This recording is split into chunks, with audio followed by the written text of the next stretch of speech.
Yeah, so like I was saying, so when my daughter was born and I got community service, it was more a blessing, but it's got to the stage where I'm still out here now and I'm flying through my 20s, so I'm out here, I'm grafting and life's passing you by, you don't see it, and I'm out here every day. And then before you know it now, I've gone back to Ensley, giving it another go. So I'm in training camp now, ready to go pro boxing, back at the champs camp. So when I'm in there now, I'm training with the likes of Carl Thompson. He'd just beat David A at that point. Carl Thompson, yeah, Carl the Cat. Yeah, Big Cat. Shout out to Big Cat as well. You know, I learned a lot of training. Mike Jones, he'd just been beat off Jamie Moore at the time, and then he went in for his European title shot. So I'm training alongside these guys now, you know, and I'm all or nothing, I'm all in. 18 months solid training, boom, getting it for the grow. 250 plant grow. I've turned up to the place where the grow is. I've noticed there's a board down off the window, so I'm thinking the grow's been rubbed. I've turned up in the house. As I've gone in the house, police have jumped on me, I'm banged to rights. So for a year now, I'm dragging on the case, you know, it's going on for a year. But what's happening now is I ain't got the heart to tell Ensley or Tom Brugan at that time what's going on, so they've got me a fight lined up, my first pro fight. Ensley's got high hopes for me. And the next minute I've not had the heart to tell him. I've had one phone ringing, my main number, I'm ignoring it. You know, I think I'd been to a beef rate within that time in the summer for like a weekend and that. Come back, my burner phone rings, I've answered it, it's Tom Brugan, I've put the phone down. It's shame, you know, it was shameful for me at that point. Yeah. I'm in jail, I've landed in Strange Ways.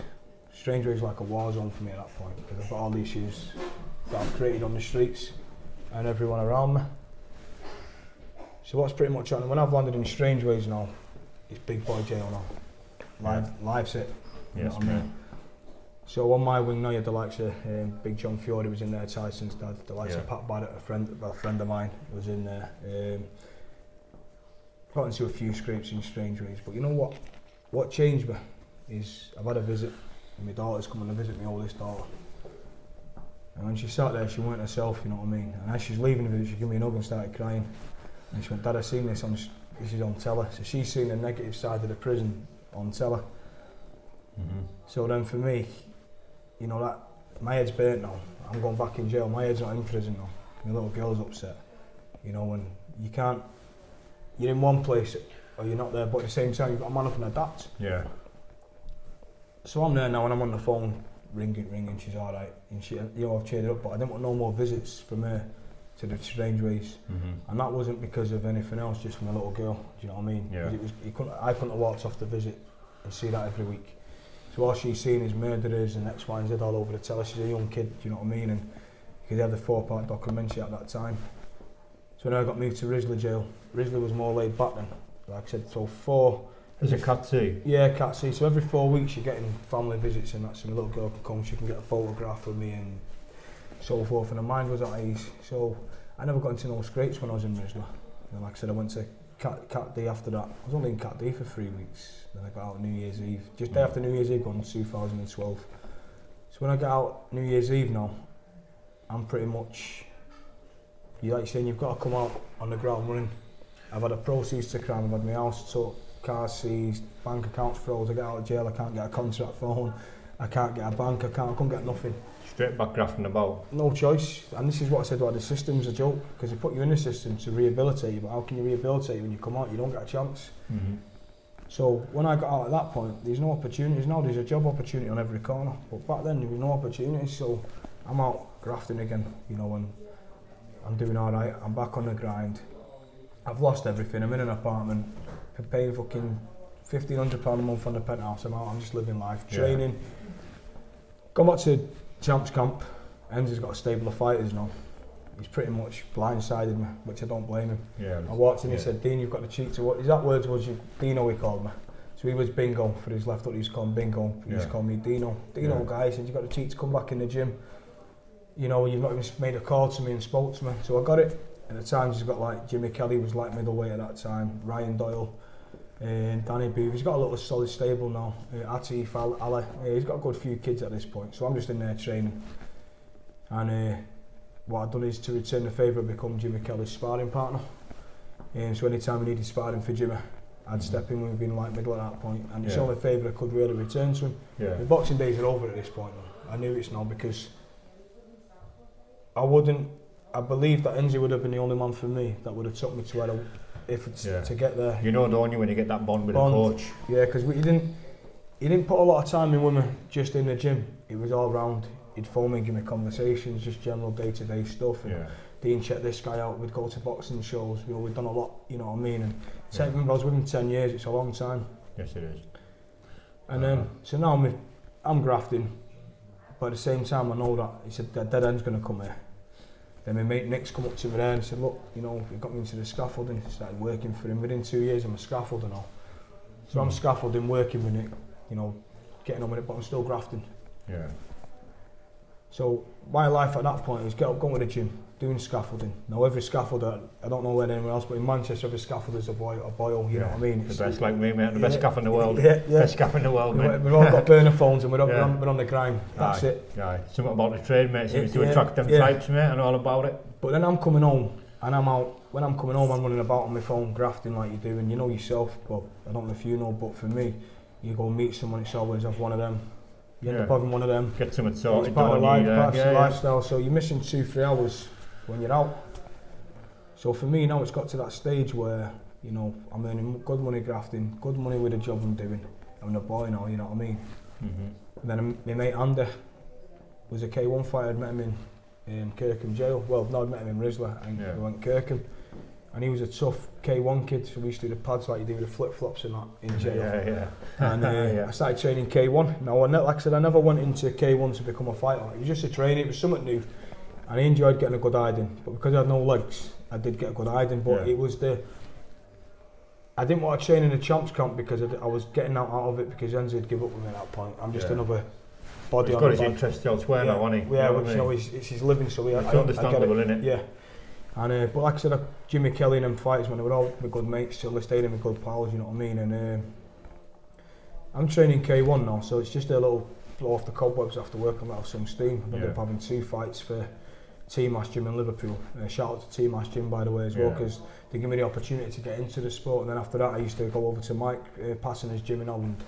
I was going over there every other weekend for like 3 days training, sparring, basically just getting my ass kicked. You know, like I said, and that was pretty much it. And I went over holidays in Thailand, bit of training out there. People say they train in Thailand.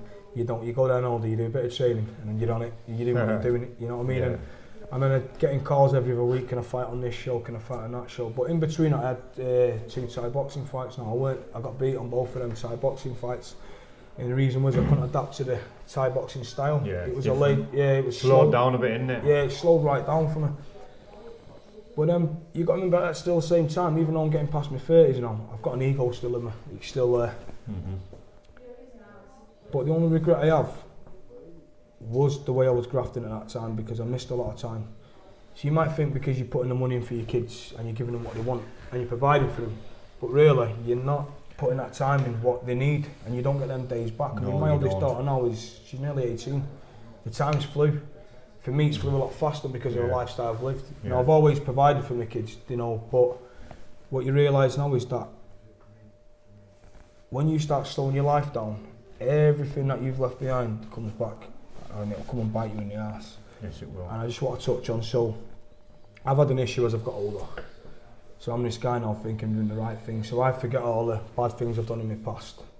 You know, things I'm not proud of, but would I change some of them? Well, no, because it's given me life experiences, and I accept my karma and my fate as a man. As I've got older, I accept it. After? There's no choice. So I've had an issue with somebody there. I'll just touch on it a little bit. Yes, I've gone and met someone. I've got stabbed them on McDonald's car park.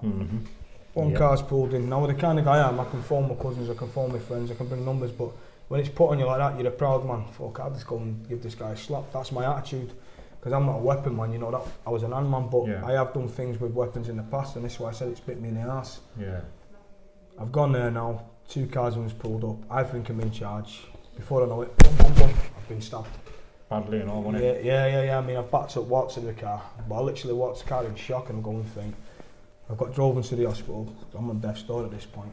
But when I say death's door, the injuries they was bad, they could have been a lot worse, but it was more the loss of blood, believe it or not. So I've got to the hospital, they put the adrenaline in me, you know, people are coming to see me in the hospital like you do, people are upset, people are normal. For me, I don't know what's going on, I'm still in a state of shock. I've been stabbed on the boy, you know, this to the talk on the street's gone, you can imagine it's gone everywhere at this point. So what's happened now is that the police have come to me in the hospital and said, look, can you just sign us off saying you don't want us to basically do anything, you know, you're not going to tell us fuck all, just to say you're alright. I've signed them, I'm gone. I've got out of the hospital now, you know, there's talk, I'm going to do this, I'm going to do that. My emotions are all over. Pride and anger's got me now. Pride's and fucker. Big killer. My dad's come to the hospital now. My dad's a stern man. You know, we bred me, my daddy made me. And, you know, I respect the man till the day he dies. He made me the man I am. By the way, even though I had my times with him when he was younger, when he had his drink problem and stuff like that, he was a tough old fella. But he always raised me with morals, respect and principles, you know what I mean? And I have to respect him for that, because that's what's kept me probably alive to this day and kept me out here at the age and to appreciate life now. Because things he spoke to me about, you know, when I was younger, I understand it now. You know what I mean? You can't, you know, my dad didn't give us money or anything like that. He taught us how to get off our house and get out the door and do it. Do you understand what I mean? You got to respect that. Of course you are. So, my uncle's called me now after they've been stabbed. You know, we had a boat in Scotland and we used to go fishing all the time off his boat. So I've gone up there now and we've gone to watch a boxing show. And after the boxing show, we were just talking. And he said, look, he said, there's 3 things, bottom line. He said, you're going to take care of it, but remember, I've got that pride and ego in me. No one does this to me. I'm out here and everyone's expecting this big bang because of the man I am. He said, we can take care of it, son. He said, are you going to take it on the chin like a man? And he said, you've got your kids to think about. No, I never. All the emotions, when he mentioned my kids, when I was younger, that didn't matter to me. When he mentioned my kids, I had that image of my little girl's face when I was in prison. Now, take it back. 2 years before that, my cousin's done a retaliation and got 35 years each. And for me, it was an eye opener, you know, for me. And I thought, you know what? I had a lot of people at that time. We're going to do this. We're going to do that. I've heard it all before, mate. It's a load of shit. But is it worth it, mate? At the end of the day, that's the question you've got to ask yourself. And it's a difficult one when pride's involved. Well, do you know what? I didn't tell my daughter I'd been stabbed, but she'd heard it. You know, it was embarrassing for me. You know, I didn't want my daughter to think that. And she said, Dad, I thought she was going to be upset. And she went, Dad, when are you going to stop fighting? We had a joke over it. I said, Dad's alright, but I weren't alright, but Dad's alright. Yeah. And then, you know, for that minute, I thought, you know what? I've got to accept fate, because when I was young, I'd done a lot of bad things. And as I always said, it's like a train stopping and all the carriages, boom, boom, boom, boom, boom, coming at you in the back. Yeah. If you're not going to accept that as a man, then what's the point in living? You know what I mean? You know, that's my attitude. I had to take that karma on the chin. And you know what I've done is I put all the time in with my oldest daughter. All my kids I put my time with, but my oldest daughter, she rings me every morning and I ring her. It brought me so closer to her than what I was. Yeah. Because I know all my other kids, but if I went and got retaliated on that and got 35 years, because you're only going to retaliate one way. If I went and got 35 years for that, the younger siblings look up to the older sibling, and then my little girl's got one, so I won't put that stress on her because she's not got no one to turn to. You know, I didn't have older sons first, I had a daughter first. Yeah. She's got no one to turn to, and that's what changed my perspective. But for me, do I take things on the chin? Yeah, if I see him, it is what it is, you know, and it's hard to hold them emotions back. But in terms of the retaliation way, where in terms of retaliating, for me, that little prick, sorry for the language, but that little prick's not worth my time and energy, because he's not the one looking in my kid's face. That's it, and you're here now. And I'm here now, living life, you know what I mean? And that's pretty much a summary of me, you know what I mean? Mate, you've covered some ground there, mate. Honestly, you've made this one of the easiest ones I've ever done, mate. Well done. You have, but I think it's important, and what I want to touch on there is something that you've just mentioned there, mate, is about, we'll call it karma, you know, the laws of life. Yeah. Now, some of the dark things that I've done, mate, some really nasty things to some people. I remember giving it to some people, mate, that really didn't deserve it, and I've gone above and beyond on the scale of going far too far, right? Worst thing I ever done was put hands on my mum, you know. But previous to that, all these things that I've done, it's not just 2 or 3, you know, I've been savage with people, right? And see, the things that you don't get jailed for, you don't get caught for, you don't get away with, you don't get served up for, I guarantee you one thing, that will come back and that will bite you in the ass for whatever you've done. If you walk away that day, if you've hurt someone above and beyond that didn't deserve it, and you know they didn't deserve it, that'll come back and get you, mate. It's always I agree. It will come back and get you, mate. There was a time, and I'll mention this briefly simply because you've mentioned it yourself, you know. I think it's the time I dropped it in, you know. A lot of people have asked us about it. There's a time I was running about out there.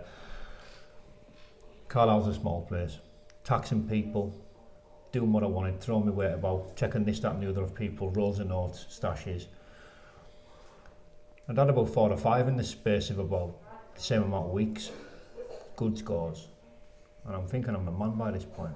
Yeah. Ego got wrapped up, mate, and I think by this time I thought I was Lee Duffy.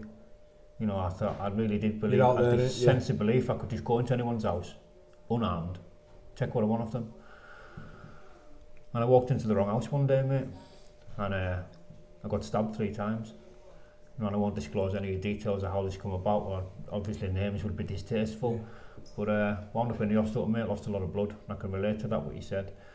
And see, when I come out, mate, I wanted to do the same to them. I couldn't walk. I was on my back for 17 days. I couldn't walk. But it was my kids, mate. Yeah. My kids, it's exactly there what you thought. Exactly there what you said to me, mate. It hit home. Choking us up, mate. It eats you, doesn't it? Your pride, though, you know what I mean? It eats you out. You know what I mean? You've got to disassociate yourself from that person that you were and that thing that you want to do. You have to disassociate yourself. You have to look what's important in life, and what's most important in your life, your kids. Yeah. And mate, I can relate to that big time. Big time, mate. And you know what it was? Your emotions are high, because to keep that image, you still got to put out there, I'm going to do this, I'm going to do that. Ego. But the reality is, in the back of your mind, if you're a real man, you're going to sit, because only a real man's going to accept fate and accept the karma. I mean, I can give an example. So 2 years of lockdown, my uncle was 59 years of age, my mum's brother, and he was murdered in his house. Within 2 days, the guys handed themselves in with in fear of their life and so forth. Mm-hmm. How did I look at it? I can only look at it as karma for things I've done in my past. You know what I mean? And my mum won't see it as that, or my family, because he was an innocent man. But I've done things that I'm not proud of. Yeah. You can only accept karma. So when I got stabbed, I've done things at dark places where I had to take it on the chin. You know what I mean? And that's it.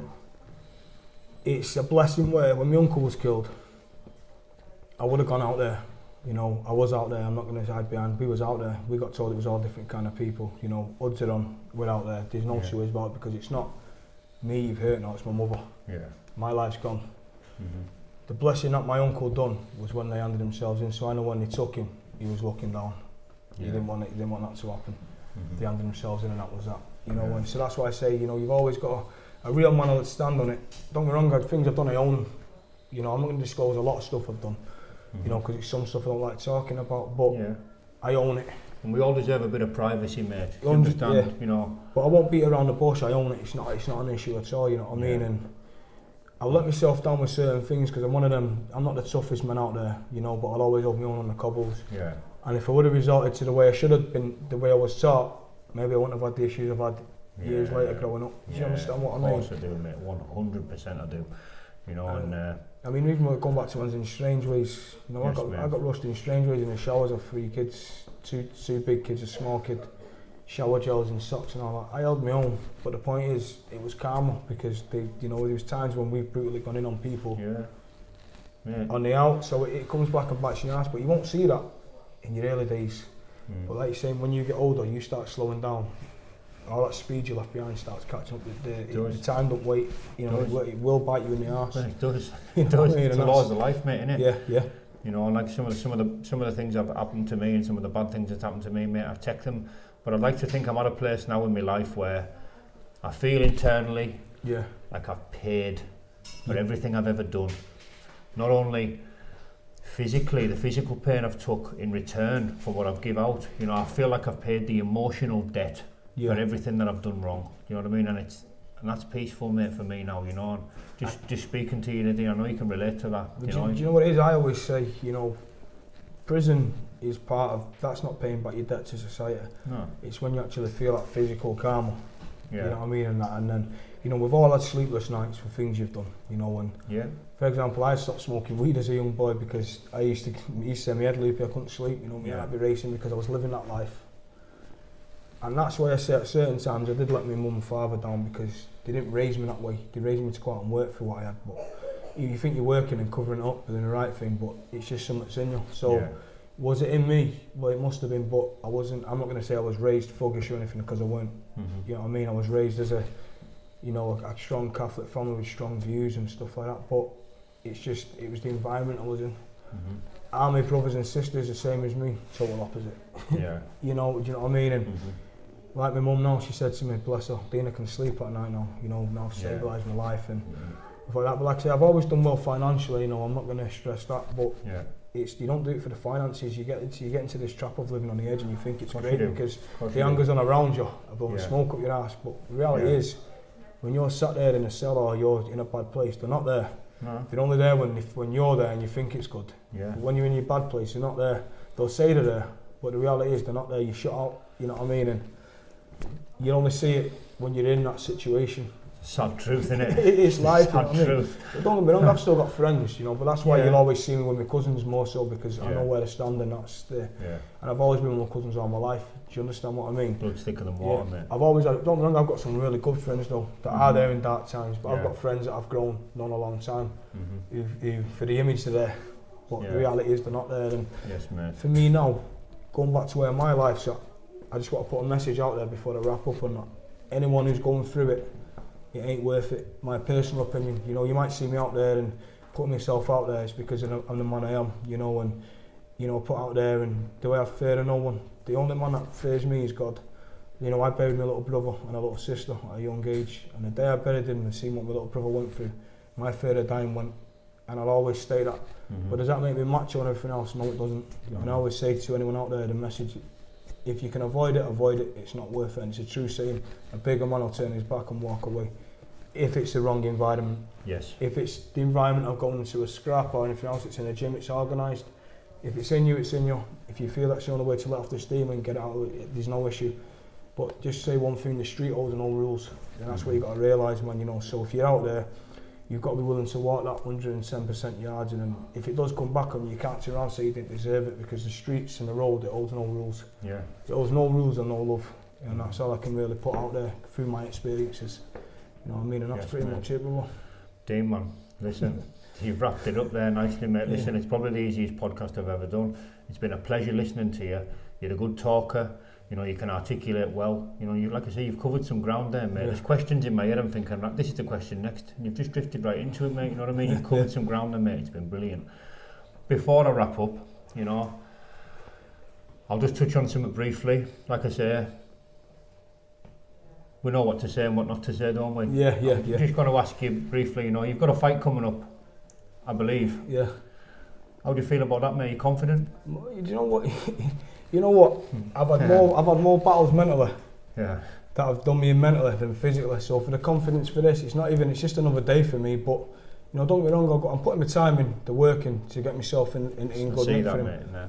But you know, for me, it's not going to mentally drain me. It's not going to change my life training for the fight, especially with an idiot. Yeah. Do you know what I mean? If I was up against it, I'd be like, you know, he'd be living in my head rent free. But we'll just leave it at that. You know. Yeah. You still look at me in my eyes. You tell me if I'm confident. I know you are, mate. and I've every confidence in you, brother. All right. But that's realistic. I just want to wrap that one up because I don't want to put the idiot on mine, giving my exposure. 100%, mate. Like I say, I just thought I'd touch on it because there's a lot of interest in it, mate. But like I say, certain things got no place on my channel, mate. You know, just have to mention it from your perspective. Yeah. And we'll leave it that, Dean. We'll leave it at that, brother. What an absolute belter, mate. Thank you, brother. Respect, man.